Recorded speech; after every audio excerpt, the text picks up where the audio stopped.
क्या आप अपनी प्रतियोगिता से बचकर एक नई और अनोखी दुनिया में व्यापार करना चाहते हैं, जहां आप खुद एक नई बाजार रणनीति बनाते हैं?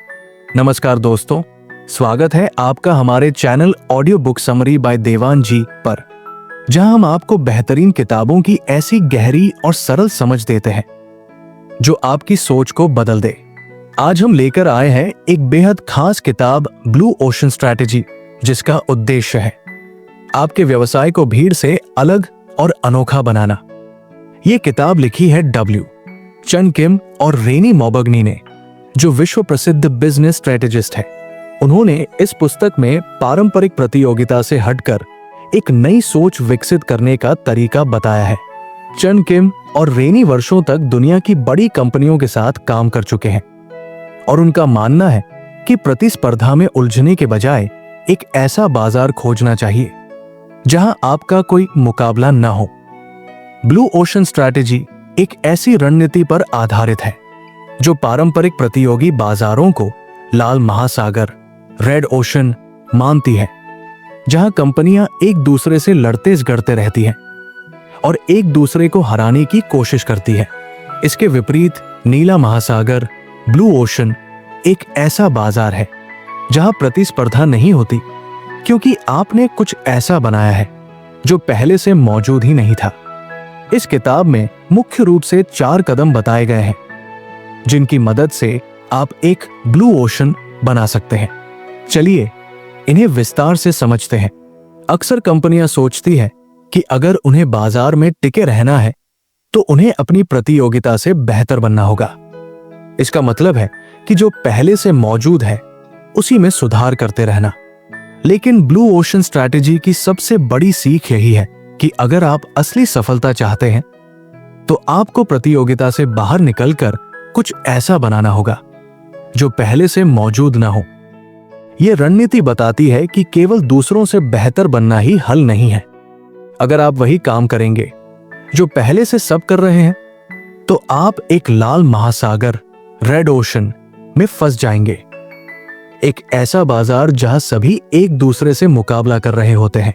इसके बजाय आपको एक ऐसा नीला महासागर, ब्लू ओशन बनाना है जहां कोई प्रतिस्पर्धा न हो, क्योंकि आपने कुछ नया, अनोखा और क्रांतिकारी बनाया है। पहले के सर्कस में जानवरों के करतब, जोकर और कलाकारों के स्टंट होते थे। हर सर्कस एक दूसरे से बेहतर बनने की होड़ में रहता था। लेकिन सर्क दू सोलिल नाम की कंपनी ने इस सोच को पूरी तरह बदल दिया। उन्होंने जानवरों को हटाकर पारंपरिक जोकरों को हटा दिया और सर्कस में कला, नृत्य और संगीत का ऐसा अनोखा मिश्रण पेश किया जो पहले किसी ने नहीं देखा था।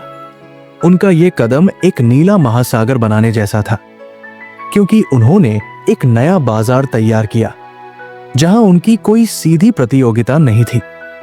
आपको भी अपने व्यापार में ऐसा बदलाव लाने की जरूरत है जिससे आप भीड़ से अलग दिखें और लोगों को कुछ नया अनुभव दें। स्मार्टफोन के बाजार में पहले से कई कंपनियां थी, लेकिन जब एप्पल ने आईफोन लॉन्च किया तो उसने पूरे बाजार को बदल कर रख दिया। आईफोन ने केवल एक मोबाइल फोन नहीं दिया, बल्कि एक ऐसा डिवाइस दिया जो फोन, म्यूजिक प्लेयर और इंटरनेट ब्राउजिंग सब कुछ एक साथ कर सकता था। इससे पहले किसी ने ऐसा नहीं किया था। एप्पल ने एक नया बाजार खड़ा किया जहां उसकी कोई सीधी प्रतियोगिता नहीं थी। अगर आप चाहते हैं कि आपका व्यापार भीड़ से अलग दिखे तो केवल दूसरों की नकल न करें, बल्कि कुछ ऐसा बनाएं जो पूरी तरह नया हो। होटल इंडस्ट्री में पहले से बड़ी बड़ी कंपनियां थी, लेकिन ओवायो रूम्स ने एक नई सोच के साथ कदम रखा। उन्होंने छोटे छोटे होटलों को एक ब्रांड के तहत जोड़कर लोगों को किफायती और भरोसेमंद स्टे का अनुभव दिया। ये एक ऐसी सोच थी जिसने होटल इंडस्ट्री में एक नई क्रांति ला दी। उन्होंने एक नया रास्ता बनाया जहां लोगों को कम बजट में भी अच्छा अनुभव मिल सके। इस तरह उन्होंने अपनी अलग पहचान बनाई। नई सोच और नए तरीके अपनाने से आप भी अपनी जगह बना सकते हैं, भले ही बाजार में पहले से बड़े खिलाड़ी मौजूद हों। सबसे पहले ये जानने की कोशिश करें कि आपके ग्राहकों को क्या समस्या हो रही है और बाजार में क्या कमी है। जब आप इस कमी को दूर करेंगे तो आप एक नया रास्ता बना पाएंगे। ये समझे कि आप किस चीज में बेहतर हैं और किस में कुछ नया कर सकते हैं। अगर आप अपनी ताकत पहचानेंगे तो आप बेहतर ढंग से नए रास्ते बना पाएंगे। याद रखें कि अगर आप वही करेंगे जो बाकी सब कर रहे हैं तो आप भीड़ में खो जाएंगे। इसलिए कुछ अलग करने की हिम्मत दिखाएं। ब्लू ओशन स्ट्रैटेजी की यह पहली सीख हमें बताती है कि हमें भीड़ का हिस्सा बनने के बजाय खुद एक नया रास्ता बनाना चाहिए। ऐसा करने से हम न केवल अपनी पहचान बना पाएंगे बल्कि बाजार में अपनी सफलता भी सुनिश्चित कर पाएंगे। ब्लू ओशन स्ट्रैटेजी की दूसरी महत्वपूर्ण सीख है, केवल उत्पाद या सेवा को बेहतर बनाने पर ध्यान केंद्रित करने के बजाय ऐसी नई वैल्यू क्रिएट करना जो ग्राहक को आकर्षित करे और एक अनोखा अनुभव दे।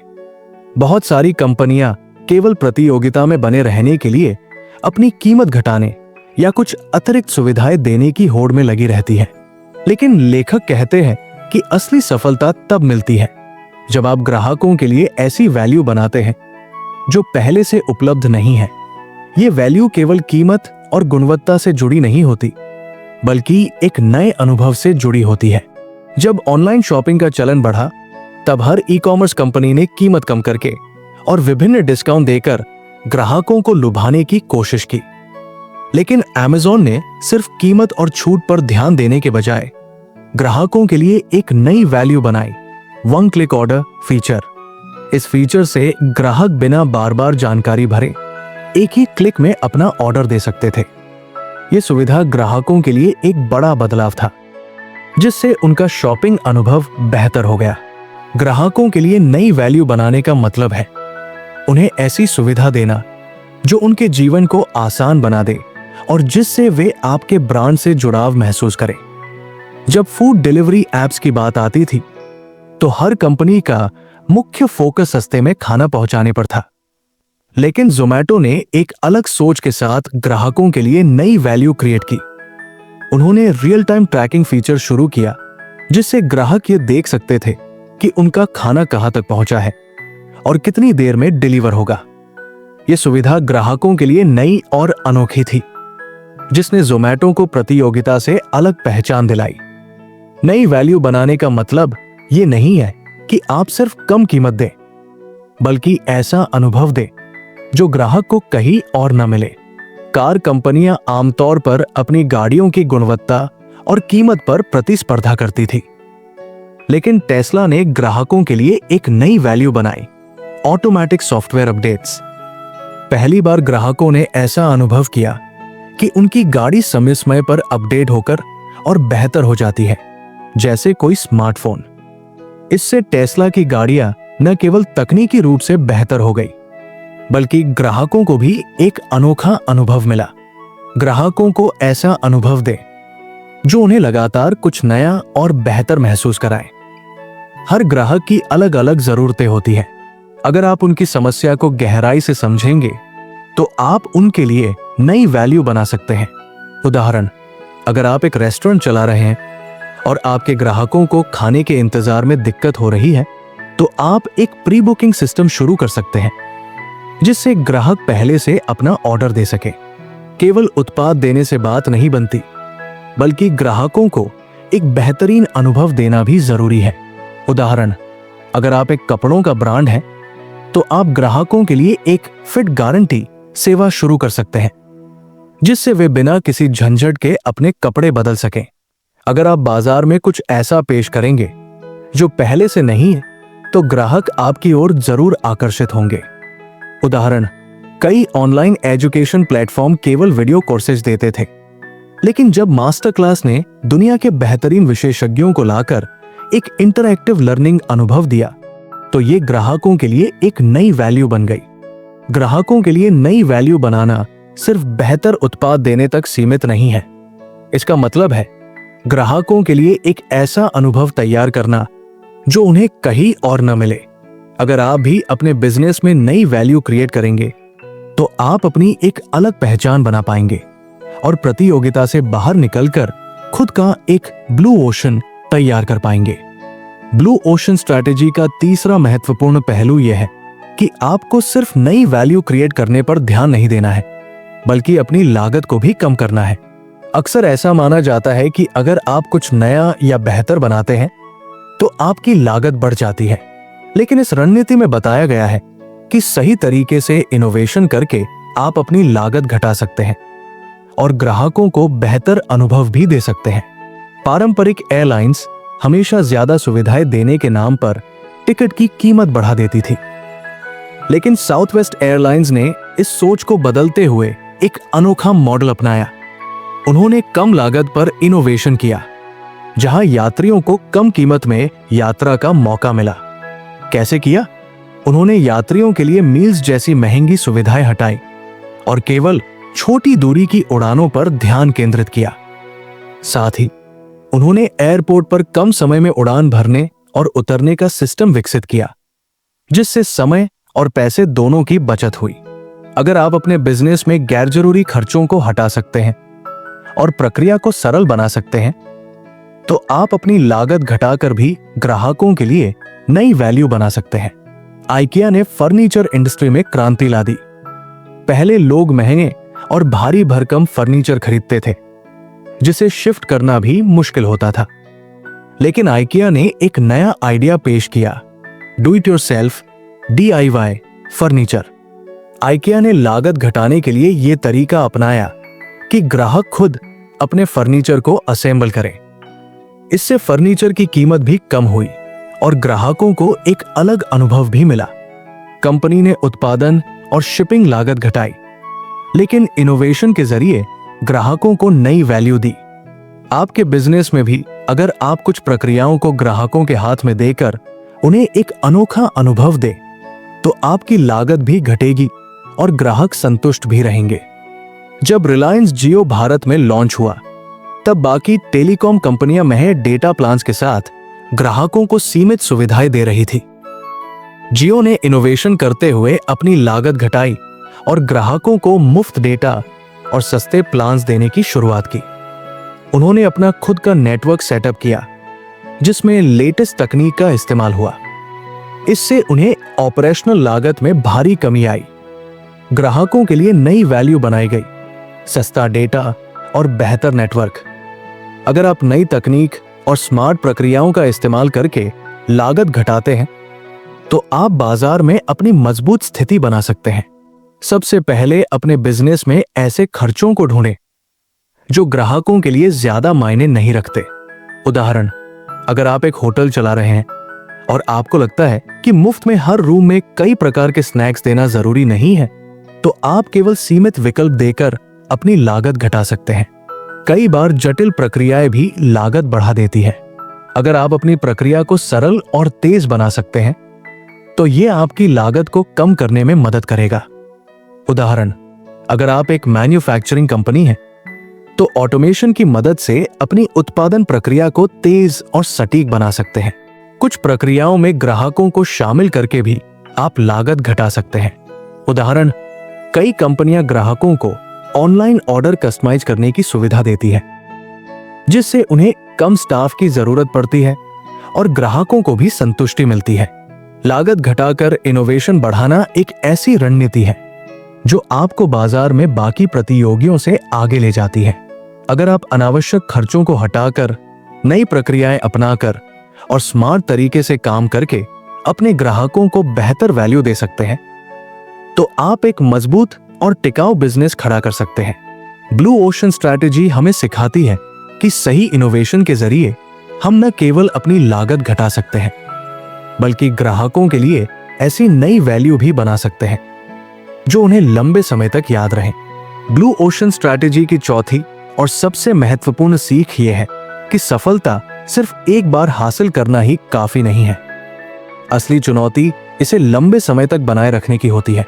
कई बार ऐसा देखा गया है कि जब कंपनियां एक नई रणनीति के साथ सफलता पाती हैं, तो वे यही रुक जाती हैं और धीरे धीरे प्रतियोगी उन्हें पछाड़ देते हैं।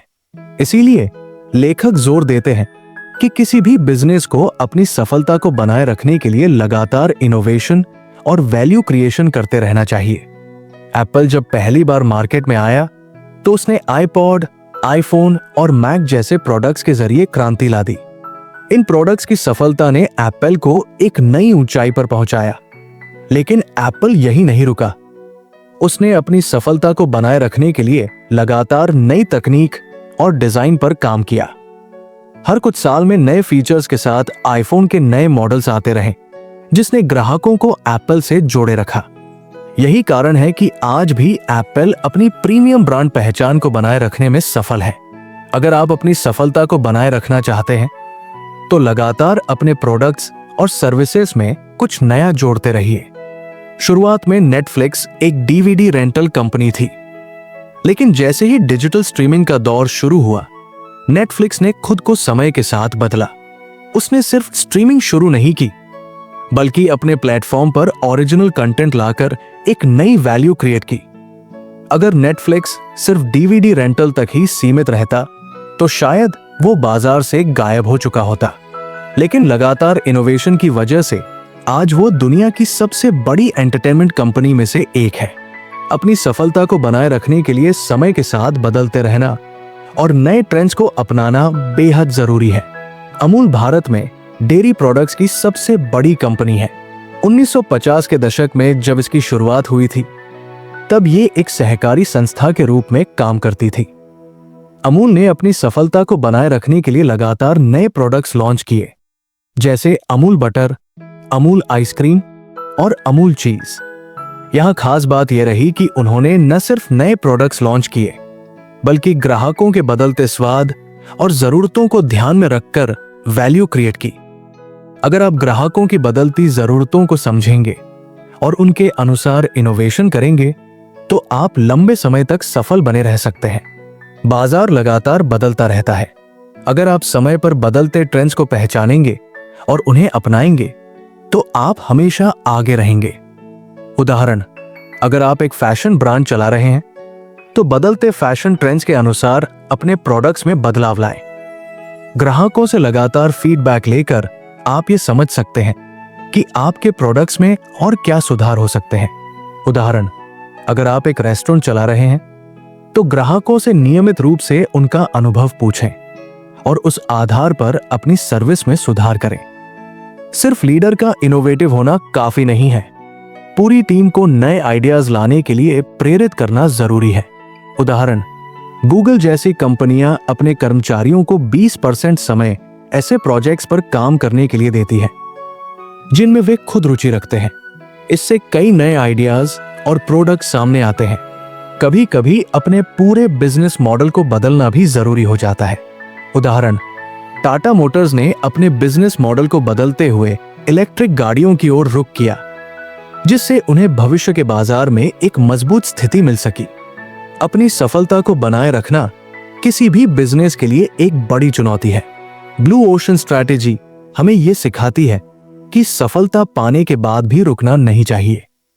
हमें लगातार नए इनोवेशन करने चाहिए, ग्राहकों की जरूरतों को समझना चाहिए और बदलते समय के अनुसार अपने प्रोडक्ट्स और सर्विसेज को बेहतर बनाना चाहिए। अगर आप इन सिद्धांतों को अपनाएंगे तो आप न केवल प्रतियोगिता से बाहर रहकर अपनी जगह बनाए रखेंगे, बल्कि अपने बिजनेस को लंबे समय तक सफल भी बनाए रखेंगे। ब्लू ओशन स्ट्रैटेजी हमें यह सिखाती है कि प्रतिस्पर्धा में उलझकर खुद को थकाने से बेहतर है कुछ ऐसा बनाना जहां आपकी अपनी दुनिया हो। अगर आप भी किसी बिजनेस में हैं या कुछ नया शुरू करना चाहते हैं तो इस किताब से आपको बहुत कुछ सीखने को मिलेगा। तो दोस्तों, उम्मीद है कि आपको आज की ये वीडियो पसंद आई होगी। अगर हाँ, तो हमारे channel audio book summary by Devan ji को सब्सक्राइब करें और बेल आइकन दबाएं ताकि आप ऐसी ही और शानदार किताबों की जानकारी सबसे पहले पा सकें। धन्यवाद।